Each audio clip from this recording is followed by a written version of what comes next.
ఇంకొకటి కడియం దానం పదవులు ఊస్టింగే కేటీఆర్ ఎమ్మెల్యే కడియం శ్రీ దానం నాగేందర్ పదవి 3 నెలల్లో ఊడిపోవడం గ్యారెంటీ అని తొందరలోనే ఉప ఎన్నికలు రావడం తథ్యమని దేశవ్యాప్తంగా 40 సీట్లు కాంగ్రెస్కు రావని ఒక మాట చెప్పారు.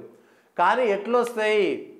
గత ప్రభుత్వంలో 2014లో 18లో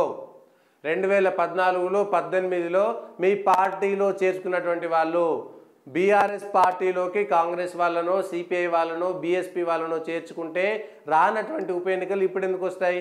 మీరు చేసిన విధానంలోనే కాంగ్రెస్ పార్టీ చేస్తుంది కదా.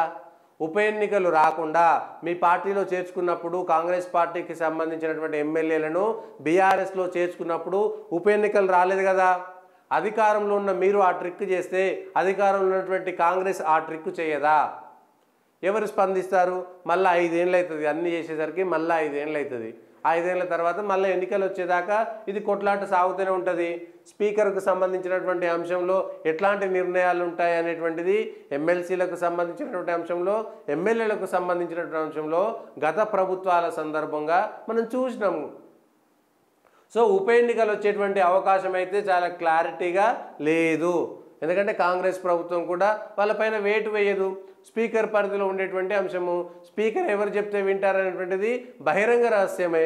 అందులో కొత్తగా చెప్పాల్సినటువంటి అవసరం లేదు. స్పీకరు వీళ్ళందరినీ కాదని వెంటనే వాళ్ళు పార్టీలు మారారు కాబట్టి వాళ్ళ సభ్యత్వం రద్దయిపోతుందని వెంటనే నిర్ణయం తీసుకుంటారా? తీసుకునేటువంటి పరిస్థితులు లేనటువంటి చరిత్ర చెప్తున్నది. గత ఉదాహరణలు ఆ మాటలు చెప్తున్నాయి కాబట్టి దీనికి సంబంధించినటువంటి అంశంలో